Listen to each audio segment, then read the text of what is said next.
যে নেতৃত্ব প্রস্তুত, এই সংকটকালে যারা দলকে সংগঠিত করেছে, সংগঠিত রেখেছে, এই সংকটকালে দলের প্রয়োজনে সবচেয়ে কার্যকরী ভূমিকা যারা রাখছেন তারাই দলের নেতৃত্বে উঠে আসবেন, তখন বুঝতে বাকি থাকে না দলের সাধারণ সম্পাদক পদটিও হয়তো ওবায়দুল কাদেরের যেমন থাকবে না, দলের গুরুত্বপূর্ণ শীর্ষস্থানীয় অনেক পদেই ব্যাপক রদবদল দেখা যাবে। কারণ এরকম অনেক পদের ব্যক্তিবর্গই এখন পর্যন্ত আওয়ামী লীগের রাজনীতিতে নিজেদেরকে এই সংকটকালে সক্রিয় বা প্রয়োজনীয় করে তুলতে পারেন নাই। নেত্রী শেখ হাসিনা যখন এখন জেলা উপজেলা পর্যায়ে শেষ করে ইউনিয়ন পর্যায়ে, ওয়ার্ড পর্যায়ে পর্যন্ত আওয়ামী লীগকে পুনর্গঠিত করতে, সংগঠিত করতে কাজ করছেন এবং প্রায় প্রতিদিন এখন একেবারে তৃণমূল পর্যায়ের নেতা কর্মীদের সঙ্গে তার অনলাইন বৈঠকের খবর বেরিয়ে আসছে আওয়ামী লীগের বিভিন্ন শীর্ষস্থানীয় নেতা কর্মীদের সূত্রে, তখন আওয়ামী লীগের সাধারণ সম্পাদক পর্যায়ে পরিবর্তন আসছে কিনা তা নিয়ে আবারও সংবাদ মাধ্যমে আলাপ শুরু হয়েছে। বাংলাদেশের সংবাদপত্র টাইমস অফ বাংলাদেশ আজকে খবর করেছে যে ওবায়দুল কাদেরের গেম ওভার, মানে আওয়ামী লীগ রাজনীতিতে ওবায়দুল কাদেরের খেলা শেষ হতে চলেছে। ওবায়দুল কাদের শামীম ওসমানের যেই ডায়ালগটিকে, সংলাপটিকে বাংলাদেশের মাঠের রাজনীতিতে তার সংলাপ হিসেবে পরিচিত করে তুলেছিলেন, খেলা হবে, সেটিকে ধরেই টাইমস অফ বাংলাদেশ বলছে যে এখন খেলা হবে সংলাপটিকে জনপ্রিয় করা আওয়ামী লীগের প্রভাবশালী সাধারণ সম্পাদক ওবায়দুল কাদেরের আওয়ামী লীগ রাজনীতির খেলা শেষ হতে চলেছে। ওবায়দুল কাদের যে সাধারণ সম্পাদক পদে সম্ভবত আগামীর কাউন্সিলে আর থাকছেন না, সেটা আসলে কোনো বিস্ময়কর খবর বা নতুন খবর নিশ্চয়ই নয়। কারণ ভারতে প্রবাসে নির্বাসিত জীবনে আওয়ামী লীগের যে রাজনৈতিক কর্মকাণ্ড কিংবা আওয়ামী লীগের যে শীর্ষ নেতৃবৃন্দ দলের সঙ্গে দলের বিভিন্ন কার্যক্রমে ক্রমাগত যোগাযোগ রাখছেন, শেখ হাসিনার বিভিন্ন নির্দেশনা নেতৃবৃন্দকে পৌঁছে দিচ্ছেন, নেতাকর্মীদের পৌঁছে দিচ্ছেন, তার একজন ওবায়দুল কাদের 2024-এর আগস্টের পর থেকে কখনোই হয়ে উঠতে পারেননি। ওবায়দুল কাদের অনলাইনে সাক্ষাৎকার দিয়েছেন, দিয়ে বলেছেনও যে তিনি নিরাপদে ভারতে পৌঁছানোর পর তার নেত্রী শেখ হাসিনা ফোন করে তার শারীরিক অবস্থার খোঁজ খবর নিয়েছেন বটে, কিন্তু তাকে দলীয় কর্মকাণ্ডে কখনো সক্রিয় হতে দেখা যায় নাই। টাইমস অফ বাংলাদেশ খবর দিচ্ছে এমনকি ওবায়দুল কাদেরকে শেখ হাসিনা নাকি দিল্লিতেও ডেকেছিলেন, কিন্তু শেখ হাসিনার দিল্লিতে ডাকবার পরেও তিনি সেই দিল্লিতে সাক্ষাৎ করতেও শেখ হাসিনার কাছে যান নাই এবং বলা মুশকিল ভয়, অভিমান নাকি অন্য কোনো কারণে ওবায়দুল কাদের দিল্লিতে শেখ হাসিনার সঙ্গে সাক্ষাৎ করেন নাই। কিন্তু শেখ হাসিনা আসলে দল সংগঠনের কাজটি অন্য কারো উপর ছেড়ে দেন নাই, তিনি নিজেই দলকে সংগঠিত করছেন, পুনর্গঠিত করছেন এবং আন্তর্জাতিক সংবাদ মাধ্যমের সঙ্গে সাক্ষাৎকারে তিনি পরিষ্কারভাবে বারবার বলেছেন যে আওয়ামী লীগ গণতান্ত্রিক দল, আওয়ামী লীগ তার নেতৃত্ব কাউন্সিলের মাধ্যমে নিয়মানুযায়ী নির্ধারণ করবে। এবং এমনকি হিন্দুস্তান টাইমসের সঙ্গে সাক্ষাৎকারে সম্প্রতি তিনি এটাও বলেছেন, ওই যে যারা সারাক্ষণ আওয়ামী লীগকে রিফাইন্ড করার, শুদ্ধিকরণ করার কথা বলে, তারা আসলে আওয়ামী লীগের বিরুদ্ধে ষড়যন্ত্রকারী পক্ষ, আওয়ামী লীগের বিরোধী পক্ষ, এবং এসব কথা বলে তারা দলটাকে আসলে অসংগঠিত করতে চায়, দুর্বল করতে চায়। আওয়ামী লীগ নিজের প্রক্রিয়ায়, গণতান্ত্রিক প্রক্রিয়াতে নেতৃত্ব বেছে নেবেন।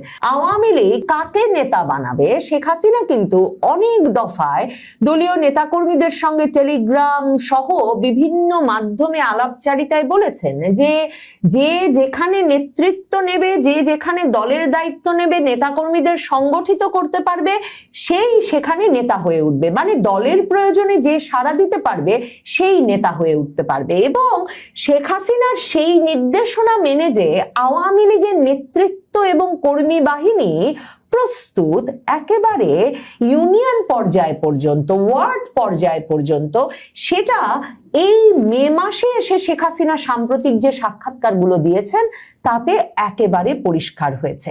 টাইমস অফ বাংলাদেশ বলছে যে শেখ হাসিনা আওয়ামী লীগ এমন একজন সাধারণ সম্পাদক এখন খুঁজছেন যারা ওবায়দুল কাদেরের মতো আলোচিত, ফ্যাশন সচেতন, উচ্চকণ্ঠ না হলেও প্রয়াত রাষ্ট্রপতি জিল্লুর রহমান কিংবা প্রয়াত সাধারণ সম্পাদক সৈয়দ আশরাফুল ইসলামের মতো ভদ্র, নিবেদিত প্রাণ, দায়িত্বশীল এবং সংকট মোকাবিলায় দক্ষ।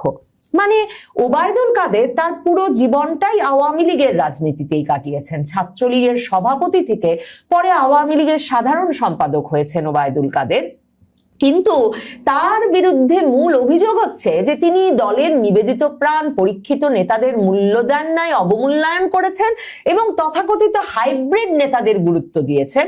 এছাড়া উপকমিটিগুলোতে পদ দেওয়ার ক্ষেত্রে অনিয়ম, প্রভাব বাণিজ্যের অভিযোগও তার বিরুদ্ধে রয়েছে। অনেকের মতে তিনি অতিরিক্ত নাটকীয় রাজনৈতিক ভাষণ, চলচ্চিত্র অভিনেত্রী ও মডেলদের সঙ্গে প্রকাশ্য মেলামেশা এবং ব্যক্তিকেন্দ্রিক প্রচারের মাধ্যমে রাজনীতিকে অনেকটা বিনোদনের রূপ দিয়েছিলেন। এগুলো টাইমস অফ বাংলাদেশ লিখছে বটে, কিন্তু শেখ হাসিনা তার কোন নেতার সম্পর্কে কোনো নেতিবাচক মন্তব্য 2024-এর আগস্টের পর থেকে কখনো করেন নাই। বরং তিনি এই যে আওয়ামী লীগের বিভিন্ন নেতাদেরকে নিয়ে যত সমালোচনা সামাজিক যোগাযোগ মাধ্যমে কিংবা এসব প্রশ্ন যখন তাকে করা হয়েছে যে তৃণমূলের নেতারা বলছেন যে বড় বড় নেতা, মন্ত্রী, এমপিরা তো তাদের খোঁজ খবর রাখছেন না, তারা যথেষ্ট নিবেদিত প্রাণ নন, তারা তৃণমূলের সঙ্গে সম্পর্ক ছিন্ন হয়ে পড়েছেন। শেখ হাসিনা বারবার বলেছেন আওয়ামী লীগ একটা গণতান্ত্রিক দল বলেই আওয়ামী লীগের ভেতরে সবসময় নেতাদের একটা সমালোচনার সুযোগ থাকে এবং আওয়ামী লীগ সবসময় যে দলের দাবি এবং আকাঙ্ক্ষা পূরণ করে নেতা কর্মীদের সাথে নিয়ে কাজ করতে পারে সেই নেতারাই টিকে থাকেন আর অন্য নেতারা ঝরে পড়ে গণতান্ত্রিক প্রক্রিয়ায়। এখন ওবায়দুল কাদের সম্পর্কে এ ধরনের সমালোচনা করে পত্রিকাটি টাইমস অফ বাংলাদেশ লিখছে যে শেখ হাসিনা জিল্লুর রহমান কিংবা সৈয়দ আশরাফের মতো নিবেদিত প্রাণ সাধারণ সম্পাদক খুঁজছেন।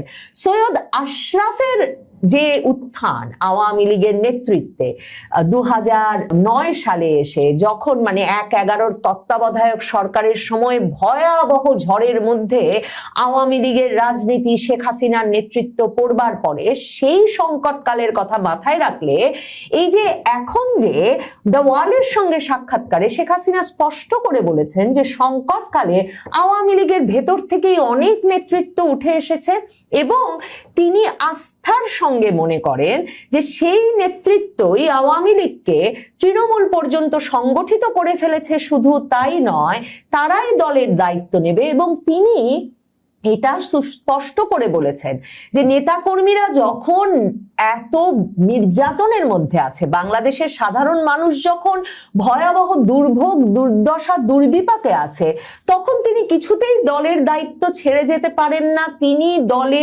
ফিরবেন, দেশে ফিরবেন, বাংলাদেশকে পুনর্গঠন করবেন, বাংলাদেশের সবগুলো সেক্টর যে ধ্বংস হয়ে গেছে সেগুলোকে পুনর্গঠন করবেন, বাংলাদেশকে আবারও উন্নয়নের ধারায় নিয়ে আসবেন। কিন্তু তিনি জানেন যে তার অবসর নেওয়াটা তো একটা স্বাভাবিক প্রক্রিয়া এবং তিনি এটাও জানেন যে আওয়ামী লীগে একটা যোগ্য নেতৃত্ব প্রতিষ্ঠাও বহুবারের সভাপতি হিসেবে দায়িত্ব পালনকারী হিসেবে শেখ হাসিনার একটা দায়িত্ব বটে। শেখ হাসিনা তাই দ্য ওয়ালকে কিন্তু স্পষ্ট করে বলেছেন যে তিনি দেশে ফিরবেন এবং তিনি চান আওয়ামী লীগকে তিনি এমন একটা তরুণ নেতৃত্বের হাতে তুলে দেবেন যেই নেতৃত্ব মুক্তিযুদ্ধের পক্ষের এই বাংলাদেশকে এগিয়ে নিয়ে যেতে পারবে, সকল মুক্তিযুদ্ধ বিরোধী শক্তির বিরুদ্ধে লড়াই জারি রেখে আওয়ামী লীগকে সুসংহত রাখতে পারবে এবং বাংলাদেশকে উন্নয়নের পথে, প্রগতিশীলতার পথে এগিয়ে নিয়ে যেতে পারবে, একটা সকলের জন্য সহমর্মিতার এবং সহাবস্থানের সমাজ গড়ে তুলতে পারবে। শেখ হাসিনার কথায় শেখ হাসিনা সুস্পষ্ট করে বলেছেন সেই নেতৃত্ব আওয়ামী লীগের ভেতর প্রস্তুত আছে। কাজেই আওয়ামী লীগের যে আগামী কাউন্সিলের কথা শেখ হাসিনা বলেন, সেই কাউন্সিলে যে 2009 সালের মতোই যখন সৈয়দ আশরাফকে সাধারণ সম্পাদক হিসেবে ঘোষণা করা হলো কাউন্সিলের ঠিক আগে আগে, ঠিক সেভাবেই এই কাউন্সিলের আগে আগেও যে আওয়ামী লীগের নেতৃত্বে বড় ধরনের পরিবর্তন আসবে এবং এই যে একটা বড় সংকট আওয়ামী লীগ পার করছে 2024-এর আগস্টের পর থেকে, যে সংকটে যারা নেতৃত্ব দিয়েছেন তারাই যে দলের নেতৃত্বে এগিয়ে আসবেন এবং দলের নেতৃত্বে অধিষ্ঠিত হবেন তাতে কোনো সন্দেহ নাই। মনে করে দেখেন 2009 সালে মানে আব্দুল জলিল সাধারণ সম্পাদক ছিলেন 1/11 সময়, তিনি সংস্কারবাদী আওয়ামী লীগের পক্ষে তখনকার 1/11 ষড়যন্ত্রী সরকারের ফাঁদে পা দিলেন, নানা রকম অভিযোগ প্রকাশ্যে নিয়ে এলেন এবং সেই ষড়যন্ত্রের অংশ তিনি ছিলেন। এমন একটা অভিযোগের মুখে কিন্তু আব্দুল জলিল সরে দাঁড়াতে হলো 2008 সালের নির্বাচনে আওয়ামী লীগ সরকারের বিপুল বিজয়ের পর এবং 2009 সালের কাউন্সিলের আগে আব্দুল জলিল পদত্যাগপত্র দিলেন এবং সৈয়দ আশরাফ দলের দায়িত্বে এলেন। শুধু তো 1/11 সরকারের সময় ভাবে শেখ হাসিনার পাশে দাঁড়ানো, আওয়ামী লীগের পাশে দাঁড়ানো সৈয়দ আশরাফ 1/11 পরবর্তীতে আওয়ামী লীগের নেতৃত্বে এলেন তাই নয়। মনে করে দেখেন দীপু মনি, শাহরিয়ার আলম, জুনায়েদ আহমেদ পলক সহ একদল তরুণ নেতৃত্ব তখন আওয়ামী লীগের কেন্দ্রে এসে অধিষ্ঠিত হলো। এখন হয়তো আমি অনেক তৃণমূলের তরুণ নেতৃত্বের নাম মনে করতে পারছি না, কিন্তু ওই 1/11 সরকারের সময় যারা সংকটকালে দলকে সংগঠিত রেখেছেন তারাই কিন্তু পরবর্তীতে আওয়ামী লীগের সাংগঠনিক সম্পাদকের পদ সহ সকল নেতৃত্ব স্থানীয় পদ পেয়েছেন 2009-এর কাউন্সিল থেকে। মানে দলটা খোল নলচে পাল্টে, মানে যেই বড় বড় কুতুবদের দল ছিল, বিরাট প্রবীণ রাজনীতিবিদ, বহু দশকের আওয়ামী লীগ রাজনীতি করা যেই ব্যক্তিবর্গ আমৃত্যু ওসব পদে শীর্ষস্থানীয় পদগুলোতে থেকে যাবেন বলে একরকমের ধারণা করা হতো এক সময়, তারা কিন্তু আর দলে টিকতে পারলেন না ওই সংকটটা পার হওয়ার পর। কাজেই শেখ হাসিনা যখন বলছেন যে নেতৃত্ব প্রস্তুত, এই সংকটকালে যারা দলকে সংগঠিত করেছে, সংগঠিত রেখেছে, এই সংকটকালে দলের প্রয়োজনে সবচেয়ে কার্যকরী ভূমিকা যারা রাখছেন তারাই দলের নেতৃত্বে উঠে আসবেন, তখন বুঝতে বাকি থাকে না দলের সাধারণ সম্পাদক পদটিও হয়তো ওবায়দুল কাদেরের যেমন থাকবে না, দলের গুরুত্বপূর্ণ শীর্ষস্থানীয় অনেক পদেই ব্যাপক রদবদল দেখা যাবে। কারণ এরকম অনেক পদের ব্যক্তিবর্গই এখন পর্যন্ত আওয়ামী লীগের রাজনীতিতে নিজেদেরকে এই সংকটকালে সক্রিয় বা প্রয়োজনীয় করে তুলতে পারেন নাই। শেখ হাসিনার কাছে এই নাম আছে, কারা কোথায় কোন জায়গায় কিভাবে কাজ করতে পারছেন এবং করছেন। শেখ হাসিনা সুস্পষ্টভাবে দ্য ওয়ালের সঙ্গে সাক্ষাৎকারে বলেছেন যে রাজনৈতিক প্রতিপক্ষরা দলের ভেতরে অন্তর্কোন্দল এবং বিভক্তি তৈরির বিষয়ে সব সময় সচেষ্ট থাকে, প্রতিকূল সময়ে তা আরো বৃদ্ধি পায়। আমি নিশ্চিতভাবে বলতে পারি দলীয় নেতৃবৃন্দের প্রত্যেকের অবদান, কর্মীদের সঙ্গে তাদের যোগাযোগ, তাদের রাজনৈতিক কর্মকাণ্ডের ব্যাপারে আমি সম্পূর্ণরূপে অবগত আছি। যারা দলের স্বার্থে, দেশের স্বার্থে সকল প্রতিকূলতা সত্ত্বেও কাজ করে যাচ্ছে দলীয়ভাবে, তাদেরকেই মূল্যায়ন করা হবে। এবং শেখ হাসিনা দ্য ওয়ালের সঙ্গে সাক্ষাৎকারে এর আগেই বলেছিলেন যে ঢাকার এলিটরা নয়, আওয়ামী লীগের নতুন নেতৃত্বে আসবেন দলের সব জেলার সেই সব লোকেরা যারা মুক্তিযুদ্ধের চেতনাকে ধারণ করে দল ও দেশকে এগিয়ে নিয়ে যেতে পারে।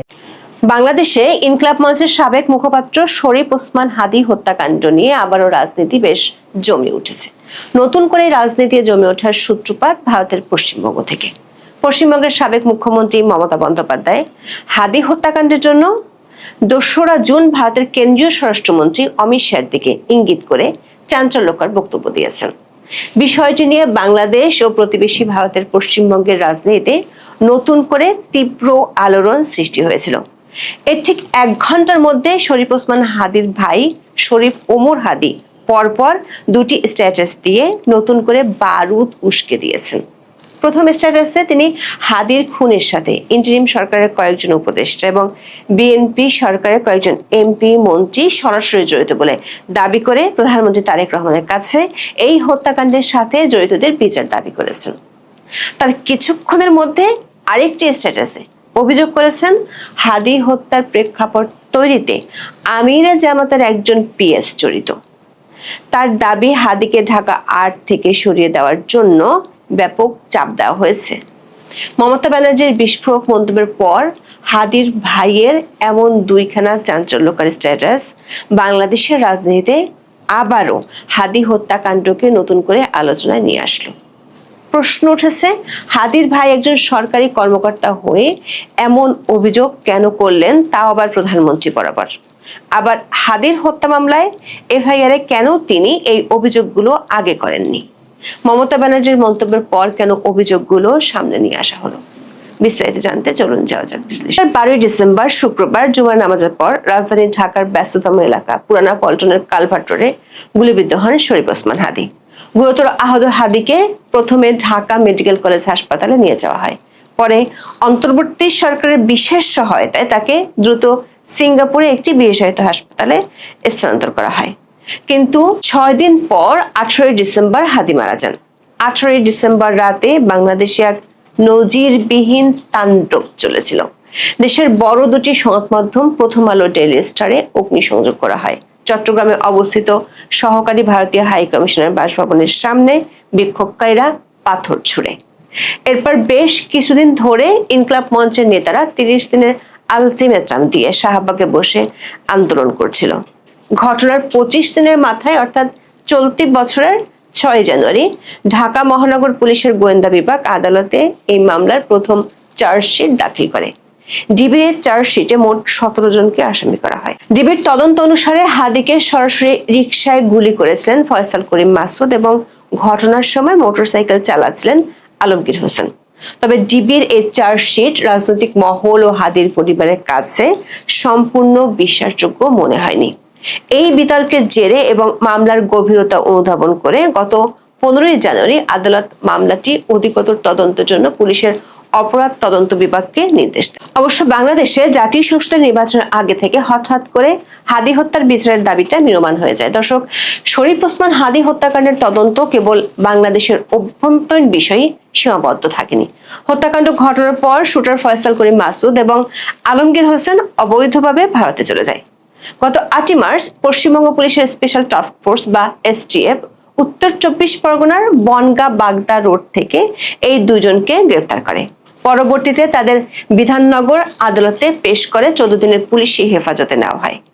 বিধানসভা নির্বাচনে পরাজয়ের পর প্রথম রাজনৈতিক কর্মসূচিতে অংশ নিয়ে এই হাদি হত্যাকাণ্ডকে ঘিরে 2রা জুন বিস্ফোরক মন্তব্য করেছেন তৃণমূল কংগ্রেসের সভানেত্রী মমতা বন্দ্যোপাধ্যায়। মঙ্গলবার কলকাতার প্রাণকেন্দ্র ধর্মতলায় মমতা বন্দ্যোপাধ্যায় দাবি করেন, বাংলাদেশের ওই ঘটনায় খুনিদের রাজ্য পুলিশের এসটিএফ গ্রেফতার করার পর কেন্দ্রীয় স্বরাষ্ট্রমন্ত্রী অমিত শাহর ফোন পান তিনি। অমিত শাহর নাম উল্লেখ করে মমতা বন্দ্যোপাধ্যায় বলেন, বাংলাদেশ থেকে একটা বড় খুনিকে রাজ্য পুলিশের এসটিএফ গ্রেফতার করেছিল, যা নিয়ে বাংলাদেশে অনেক আন্দোলন হয়েছে। অন্য দেশের অভ্যন্তরীণ বিষয়ে কথা বলার অধিকার আমার নেই।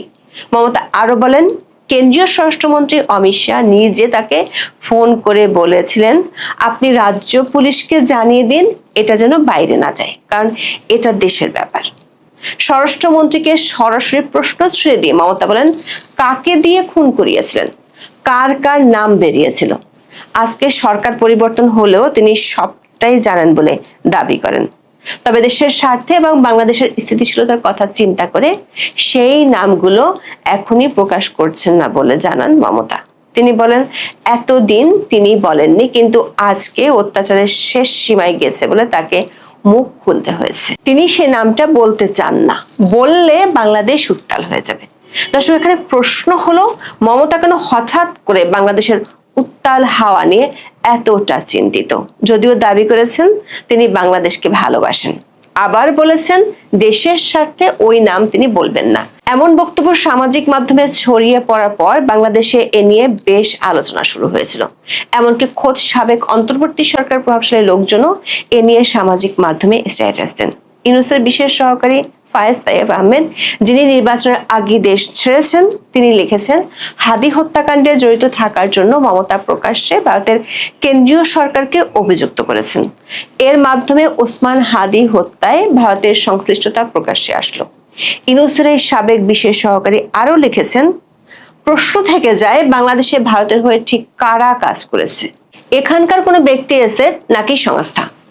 এরপর তিনি তার স্ট্যাটাসে হাদির হত্যাকারীরা কিভাবে বাংলাদেশ ছেড়ে পালিয়েছিল তার একটা বিবরণ দিয়েছেন। লিখেছেন, হাদির হত্যাকারীরা দুপুর 2:30টা থেকে রাত 11:15টায় দেশের অভ্যন্তরে দীর্ঘতম পথ পাড়ি দিয়ে নেত্রকোনা সীমান্তে পৌঁছে এবং সেখানে চোরাচালানের একটা পপুলার রুট ব্যবহার করে, যেটা সম্পর্কে বিজিবি আগে থেকেই জানে, এবং সেখানে 2টি পাইপ সুড়ঙ্গ আছে যা দিয়ে মানব পাচারও হয়ে থাকে, যেখানে বিকাল 5:30টা থেকে 6টার মধ্যে সীমান্ত সিল করার নির্দেশ দেওয়া হয়েছিল। সেখানে বর্ডার গার্ড চৌকির কয়েক কিলো দূরের এই রুট ও পয়েন্ট সিল করতে ব্যর্থ হবে, এটা অবিশ্বাস্য। 4.5 ঘন্টা পরেও এই পয়েন্টটি বিজিবি নিয়ন্ত্রণে আসলো না। এটি কোনোভাবেই স্বাভাবিক ব্যর্থতা নয়। বিজিবি প্রধানকে এ বিষয়ে ব্যাখ্যা দিতে হবে। প্রশ্ন হলো, ইউনূসের এই বিশেষ সহকারী যে গল্পগুলো লিখেছেন সেগুলো তারা ক্ষমতায় থাকার সময়, সে সময় কেন তিনি এই প্রশ্নগুলো তোলেননি? মমতা ব্যানার্জির মন্তব্য নিয়ে এমন আলোচনার কিছুক্ষণের মধ্যে পাল্টা বোমা ফাটান হাদির ভাই শরীফ ওমর হাদি। দর্শক, হাদি হত্যাকাণ্ডের পর থেকে হাদির পরিবারের সদস্যদের সরকারের পক্ষ থেকে বেশ কিছু সুযোগ সুবিধা দেওয়া হয়েছিল। বিশেষ করে হাদির বড় ভাই শরীফ ওমর হাদিকে নিয়ে সরকারের কিছু পদক্ষেপ সাধারণ মানুষের মনে কৌতূহল ও নানা সন্দেহের জন্ম দিয়েছিল।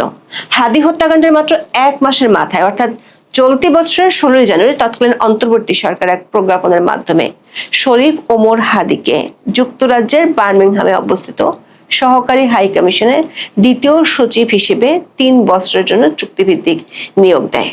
তখন অনেকেই অভিযোগ করেছিলেন হাদির ভাইকে তড়িঘড়ি করে এমন একটি গুরুত্বপূর্ণ কূটনৈতিক পদে প্রদান করাকে অনেকেই সরকারের পক্ষ থেকে হাদির পরিবারকে শান্ত রাখার বা মুখ বন্ধ রাখার একটি কৌশল হিসেবে দেখেছিলেন।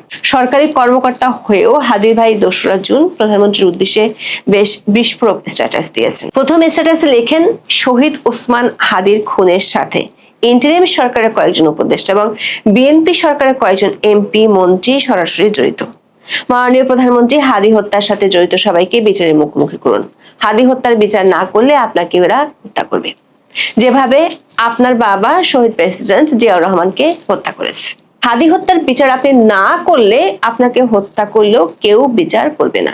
হাদি হত্যার বিচার বাংলাদেশের স্বাধীনতা এবং সার্বভৌমত্বের জন্য রেড লাইন। হাদি হত্যার বিচার করুন।